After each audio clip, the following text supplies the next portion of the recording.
안녕하세요, 민입니다.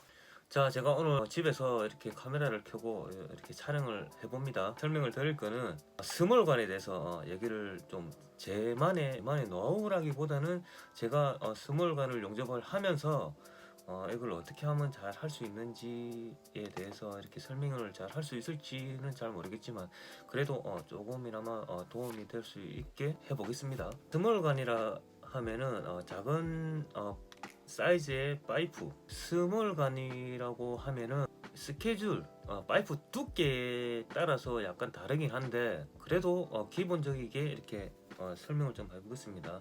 보통 용접사님들께서 좀 파이프가 큰 사이즈보다 작은 사이즈들이 용접하기 어렵다고들 얘기들 하십니다. 이게 왜 그러냐면은 작다 보면은 위빙하기도 조금 힘든 부분이 있고 작다 보니까 자 이건 파이프가 있습니다. 세라믹이 8호인데 자 8호 사이즈하고 거의 이렇게 비슷합니다. 비슷한 사이즈의 이렇게 파이프를 용접할 때 이게 위빙이 되냐 자 위빙이 되냐 뭐 이런 식으로 이렇게 좀 생각을 할 수도 있는데 자, 위빙 됩니다. 스몰관이 작은 사이즈다 보니까 위빙하기도 조금 힘들고 어렵고 그 다음에 용접할 때 작다 보니까 열이 엄청 빨리 받게 돼서 미끄러지기도 하고 자 그래서 조금 힘들다고들 하시는가 봅니다. 자 서연관을 용접할 때 스몰관을 용접할 때 절대 전기를 세게 쓰시면 안 됩니다.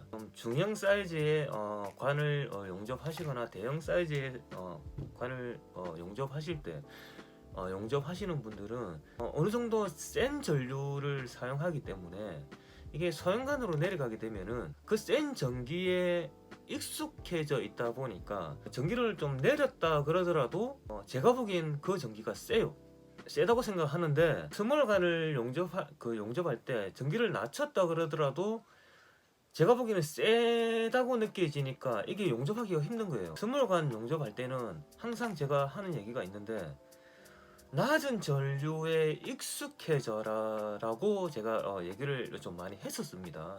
동료들한테나 이렇게 얘기를 많이 했었습니다. 이게 왜 그러냐면은 자 파이프가 작다 보니까 자 백비드를 내더라도 전기가 세버리면은 그냥 구멍 뻥뻥 나거나 용접봉을 놓기더라도 스피드가 막 처지고 막 세게 되면은 뭐 이렇게 서스 같은 경우에는 뭐 산화가 된다든지 막 이런 경우도 있습니다. 그래서 낮은 전류에서 적절하게 낮은 전류에서 이렇게 용접을 해야 되는 겁니다. 스몰관을 할 때는 낮은 전류에서 사용을 하셔야 됩니다. 백비드를 낼 때는 예를 들어서 그 뭐 4분의 3짜리 뭐 1인치 뭐 이렇게 이거는 지금 제가 들고 있는 파이프 사이즈는 10A짜리입니다. 10A짜리. 자, 하프 인치보다 작은 사이즈입니다. 그러니까 하프를 기준으로 제가 얘기를 좀 설명을 드릴게요. 하프를 기준으로 전류를 50에 넣고 용접을 한다. 전류를 50에 넣고 백비드를 낸다고 했을 때 자, 처음 스타트를 그 갭과 갭 사이에 스라 양쪽 스라를 한번 녹이고 용접봉을 투입을 합니다. 자 녹은 자리에 용접봉 투입을 하게 되면은 자 용접봉을 녹여 가지고 이렇게 서무스하게 이렇게 갈 수가 있습니다. 자 초반에는 전기 50으로 예를 들어서 50이라는 가정하에 얘기를 하는 겁니다.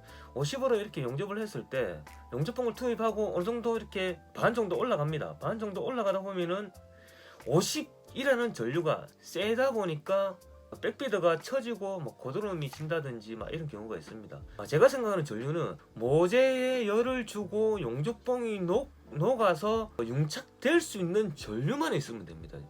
전류만. 그 전류만 있으면은 용접이 가능합니다. 근데 보통 용접사님들이 이렇게 센 전류에 익숙하다 보니까 약한 전기에서 이렇게 올라가려고 하니까 답답하니까 전기를 올리게 됩니다. 전기를 올린다든지 아니면 처음부터 전기를 조금 세게 해서 이렇게 간다든지 자 이렇게 할 경우에 반 정도 올라가면은 열이 엄청 받아서 미끄러지거나 막 이런 식으로 됩니다.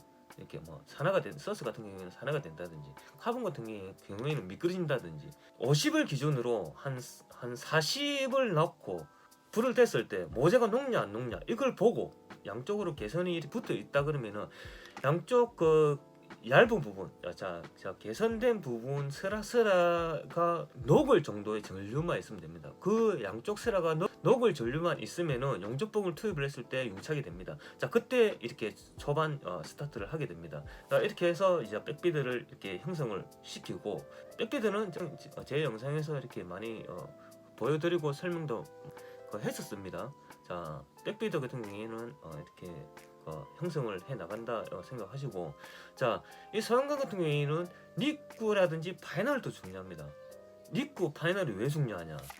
금방 제가 얘기했듯이 보통 이렇게 전기를 센 전기로 이렇게 용접을 하게 되면은 밑에서 이렇게 스타트를 했을 때 한 요 정도 오게 되면은 열이 엄청 받아 있습니다. 이렇게 조금이라도 전기가 세게 되면은 스타트를 하고 한 요 정도만 와도 파이프가 열이 받아가지고 미끄러지거나 막 산화가 되거나 막 이렇게 난리가 납니다. 이렇게 자 백비드를 밀어서 막 이렇게 백비드 형성된데 데미지를 입게 된다든지, 자 그런 경우가 많이 있습니다. 백비드를 내고 이렇게 아무 생각 없이 막 용접하다 보면은 막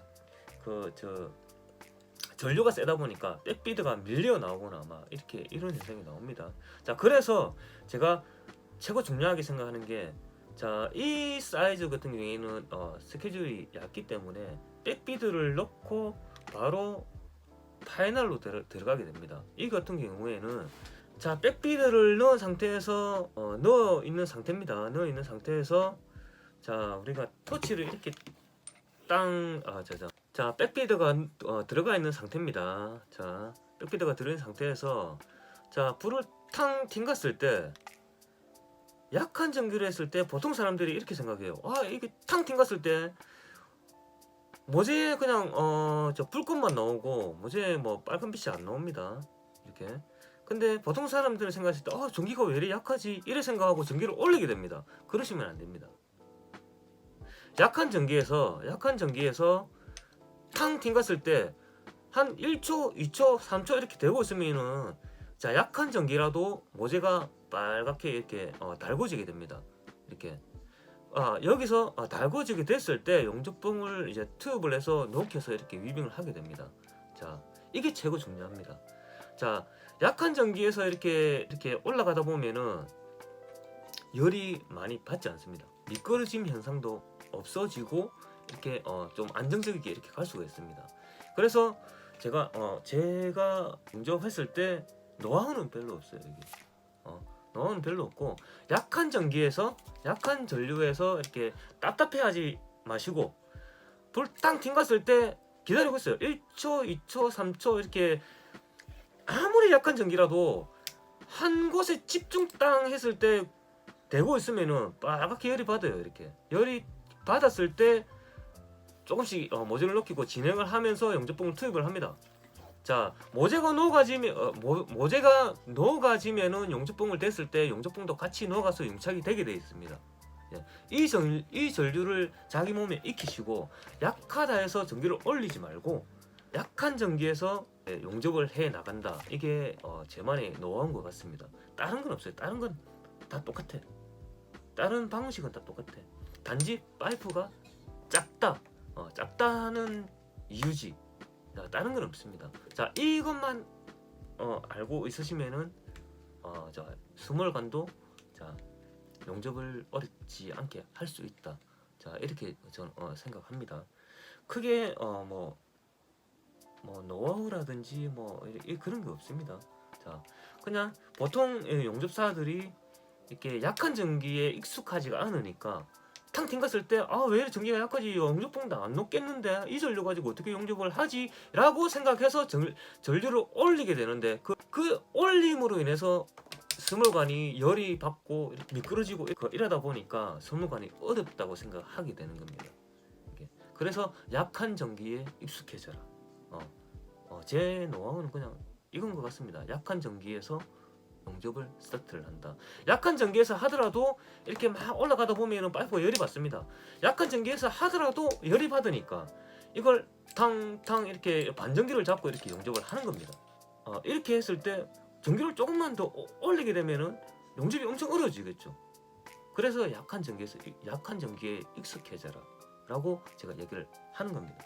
네. 자, 이렇게 제가 오늘 설명을 해봤는데 제가 이렇게 설명하는 게 정답은 절대 아닙니다. 사람마다 용접사님들마다 각자의 스타일이 있고 사람마다 스타일이 있기 때문에 제가 하는 방식은 절대 정답이 아닙니다. 그냥 제가 용접을 20간을 용접을 하면서 제가 어떤 식으로 용접을 하는지를 말로써 이렇게 설명을 하는 것뿐입니다. 카메라를 켜고 이렇게 설명을 해봤는데 참 설명하기가 진짜 어렵습니다. 참 용접이라는 게 이게 말로써 설명이 안 되는 부분들이 많고 이렇게 보통 손으로 이렇게 해서 이렇게 감각적으로 이렇게 용접을 해 나가다 보니까 말로써 설명이 잘 안 됩니다. 이게. 제가 느끼면서 이렇게 용접을 했던 걸 조금 설명을 해봤습니다. 초보 그 용접사님들이나 용접을 배우시는 분들이 조금이라도 도움이 되셨으면 좋겠습니다. 이게 설명이 좀 부족하더라도 좀 이해해 주시고 제가 카메라를 이렇게 켜고 이렇게 설명하는 게 진짜 어색합니다. 이 정도까지만 이렇게 설명을 해보겠습니다. 혹시나 제가 또 설명을 잘 할 수 있게 되면은 잘 이해가 될 수 있게 이렇게 설명할 수 있도록 이렇게 조금 더 노력을 해 보겠습니다. 네. 자, 오늘은 여기까지 하겠습니다. 자, 이상 미니였습니다. 바이.